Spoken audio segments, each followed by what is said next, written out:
What's up, everybody? Tommy here, Math Productions Gaming, and we're back with Fallout 76. And I was legitimately having so much fun the other day when I picked this game back up for the first time in several months. I have tried it before for maybe a total of like 6 hours, like 8 maybe at best, somewhere in that range, 6 to 8. And I just did not enjoy it. Now, that was several months ago, so it's not like it was, a long time ago. It was still fairly recent. I had the wrong expectations going into it. I thought that it was going to be very similar to Fallout 4, and while it is in a lot of respects, it's still really, really different in a lot of big ways as well. So I wasn't prepared for that. I had been given the heads up by a bunch of my friends that play this game already and have been playing it for a while. I just did not heed their advice, or it at least did not sink in the way that I needed to really comprehend what they were telling me, and I didn't have a good time. That all said, the other day when I got back on the game, I thought I was just going to end up playing for like an hour and then get off the game, and maybe in a couple weeks come back to it. But after like an hour, I just had to keep going. I was having a lot of fun and I wanted to keep exploring and seeing how the game went. So that's where we're at right here. We're still out in front of the Wayward, and we found the Overseer's camp. The Overseer's camp, super cool. It's got a whole bunch of workbenches and some goodies and stuff like that. Really good location to know where it's at the early goings in the game, right where we are currently. But from that point, I wanted to go explore. I'm still trying to track down the main quest that I was given by the lady there at the Wayward, and I haven't yet. I did set up a camp at one point, so that way, or I will set up a camp at one point, but I don't really show it on screen because I literally just put the camp machine down and I build a workbench to scrap a bunch of junk I'm carrying, and then I build a stash box so that way I can store all the junk that I'm carrying around, right? All the scrap that I'm carrying around, and then I went about my business from there.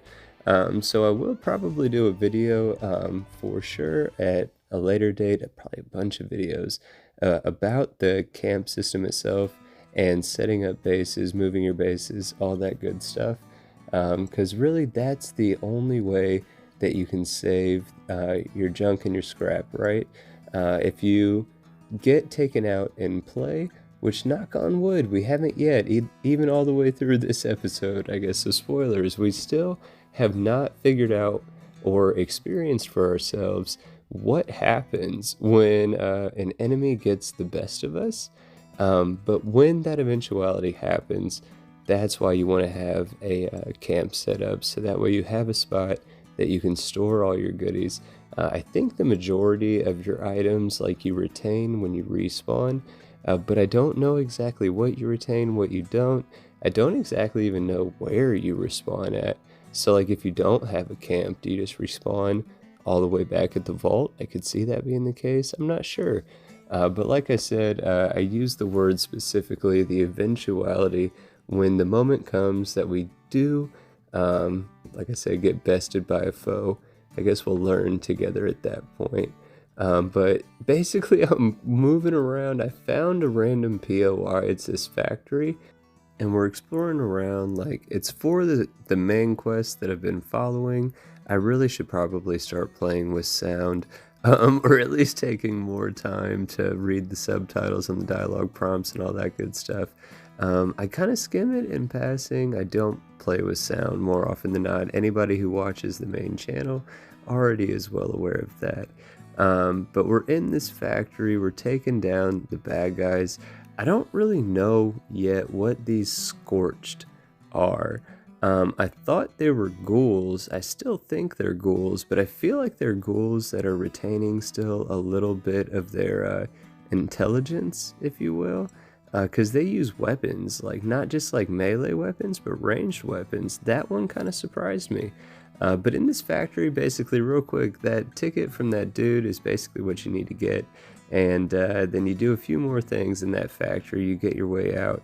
I was going to take a little bit more time, originally here in that POI, showing it off on screen, but then I realized I'd basically just have a short episode that's just clearing out an individual POI, and I don't really know if it has even that much significance or anything like that. I'm a pretty low level, it was super easy to complete.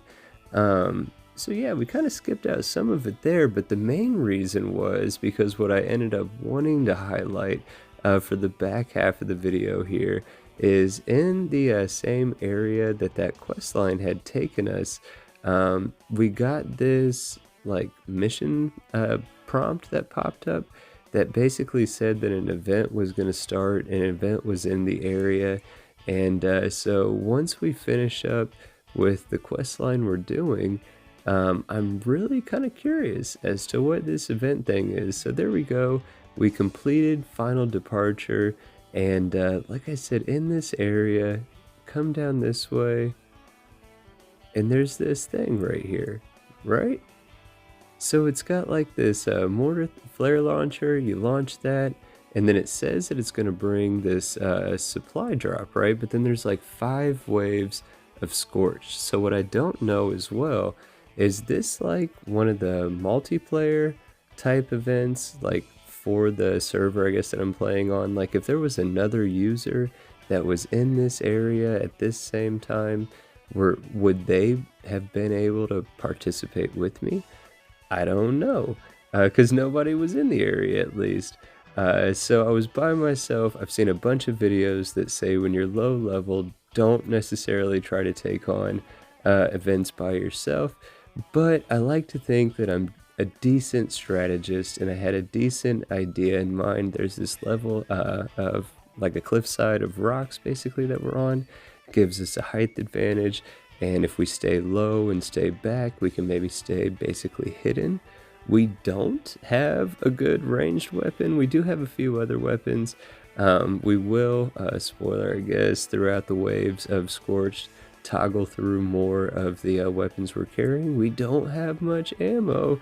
Here we go. So we're looking into it now.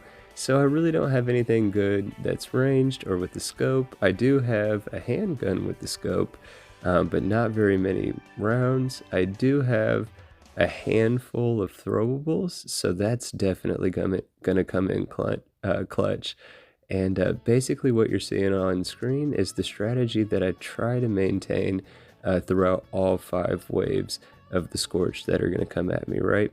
Again, that strategy is, oh no, that was a close one.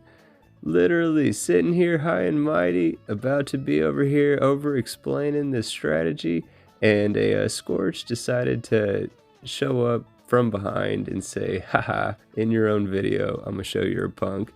But we got it. It couldn't best us. So aside from the random Scorch that apparently might spawn in from behind, but we've taken out so many other Scorch, the probability of another one showing up, I figured at that point to be incredibly low.